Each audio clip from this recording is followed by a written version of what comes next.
Donc bonjour à toutes et à tous. Donc PCA Stream est une agence d'architecture qui fête ses 25 ans cette année, qui a été fondée par Philippe Chiambaretta et qui comporte aujourd'hui une centaine de collaborateurs, avec cette idée dès la fondation, très ancrée dans notre ADN, d'avoir cette double ambition qu'on traduit dans ce mojo Think and Build, donc à la fois construire mais aussi s'ancrer dans une culture du dialogue scientifique assez forte qui ne s'est pas tout de suite incarnée par une équipe de recherche, mais plutôt par une pratique éditoriale. Donc vous voyez ici quelques exemples avec cette revue Stream, et qui s'est finalement transformée en pratique de recherche à part entière, avec l'embauche d'un certain nombre de chercheurs de formation. Et on est aujourd'hui une équipe de 6 équivalents temps plein sur notre centaine de collaborateurs. Comme j'ai essayé de le représenter avec ce graphique, la recherche discute et travaille et collabore avec tous les volets de l'agence, à la fois la conception, la construction, mais aussi l'équipe de direction, avec un modèle économique et de financement qui, j'ai envie de dire, évidemment, repose majoritairement sur l'investissement, puisque la question nous avait été posée, on embauche actuellement une thèse CIFRE, on fait du crédit d'impôt recherche, et on fait aussi du mécénat de compétences dans le cadre d'une chaire de recherche partenariale qu'on a montée avec l'université PSL, qui est aussi un format d'investissement un peu particulier. Grâce à cette chaire, on présente à la fois une recherche fondamentale, vraiment très ancrée dans le milieu académique, et puis on essaie ensuite, avec l'équipe qui est à l'agence, de venir l'appliquer au projet. Ici, un exemple de publication récent. Donc cette démarche et méthodologie, elle part de l'ancrage académique très fort. Elle essaie ensuite de se traduire dans les projets en mobilisant au cas par cas les différentes expertises. Et puis elle poursuit, elle continue cette culture de l'édition et de la curation qui est finalement dans notre ADN, et qui participe au rayonnement et à la capitalisation de ce qu'on fait. Donc plusieurs formats que je vous présente ici. La revue Stream, qui s'est ensuite traduite par un média, et je vous invite à aller voir sur notre site. L'ensemble de tout ça est en open access, des podcasts, des vidéos, des articles plus courts, plus vulgarisés, qui essaient là aussi de construire un écosystème de chercheurs au-delà de ce qu'on peut produire à l'agence. Et puis un lieu, le Stream Center, qui nous permet aussi de créer des événements chez nous et de se rencontrer en vrai. 4 axes de recherche prioritaires que je ne détaille pas, dont la transition architecturale sur laquelle Camille va intervenir à l'instant, et qui viennent documenter cette idée de ville-métabolisme qui est vraiment notre sujet transverse qui a présidé à la création de la chaire. Donc on a créé des groupes de travail internes avec des collaborateurs de l'agence, dont un de ces groupes travaille sur l'assurabilité des matériaux de réemploi, avec comme objectif de faire un répertoire des innovations de l'agence et des fiches techniques qui nous permettent ensuite d'éviter tout problème. Et cette expertise dans l'économie circulaire, elle nous a permis de développer du réemploi de menuiserie sur un projet emblématique qui est un projet rue Bergère, développé par La Salle.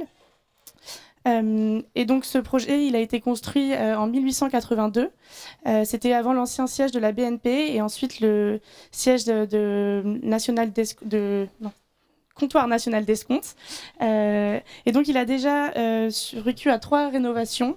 Et là, l'objectif, c'est d'avoir une 5e vie, mais en visant des objectifs environnementaux forts, dont le premier de réduire les consommations d'énergie en visant dès 2025 le seuil 2050 du décret tertiaire, et ensuite de minimiser l'empreinte carbone de la construction en visant un label BBCA Rénovation. Donc généralement, quand on veut réduire les consommations d'énergie, le plus simple, c'est d'intervenir sur les façades. Ici, l'ensemble du clos couvert est inscrit au monument historique. Donc il a fallu trouver une solution qui nous permettait de réduire les consommations d'énergie, de minimiser l'empreinte carbone de la construction, tout en respectant le côté patrimonial. Et donc c'est là où est venue la solution de réemployer les menuiseries existantes en remplaçant le vitrage par un vitrage ultra performant et bas carbone. L'objectif final, il est de réemployer 58% des menuiseries, avec principalement des menuiseries bois et ensuite une part de menuiserie aluminium. Donc tout ce travail, il a demandé une très forte collaboration entre toute la maîtrise d'œuvre, puisque la menuiserie, ça fait partie du clos couvert, c'est donc soumis à la décennale et plus propice au sinistre, et donc ça a demandé un travail assez conséquent pour permettre l'assurabilité. On a dû du coup mettre en place 2 protocoles de réemploi. un premier protocole qui a été réalisé en phase conception, qui a été porté et développé par le bureau d'études façade, qui était ETE Design et qui était très porteur du projet, où le but c'était de tester une menuiserie de chaque type en laboratoire pour vérifier que c'était possible, que c'était faisable. Et ensuite un deuxième protocole en phase chantier, cette fois développé et porté par les entreprises travaux, afin de permettre l'assurabilité de leurs travaux. Donc l'objectif c'était de systématiser les actions de réparation des châssis, et donc une des particularités, ça a été l'implantation d'ateliers sur site, donc directement sur site, qui évitait d'avoir du transport et donc de la casse, et des ateliers qui étaient faits sous des conditions d'usine. Aussi, afin d'avoir donc une traçabilité complète de toute la chaîne de réemploi, Bouygues a mis en place un système de QR code. Donc chaque châssis avait une fiche d'identité numérique avec dessus les informations de l'état initial du châssis, de toutes les réparations qui y ont été mises en œuvre et donc du processus de réemploi. Et ce QR code, il nous permet aussi de pouvoir savoir où se trouve chaque châssis sur le projet. Et donc une dernière innovation qui a été mise en place, c'est l'utilisation de vitrage sous vide pour les châssis bois uniquement. Donc en fait, les châssis bois, ils étaient avec du double vitrage, mais il fallait qu'on ait des performances supérieures. Et si on avait remplacé ce double vitrage par un triple vitrage, ça aurait demandé vraiment trop de modifications. Donc on a utilisé du vitrage sous vide. Le vitrage sous vide, c'est un vitrage qui est fait de deux verres de verre séparés par du vide et maintenus à distance par des petites billes de céramique. Et donc ça permet d'avoir une épaisseur d'un double vitrage, mais avec une performance d'un triple. Voilà.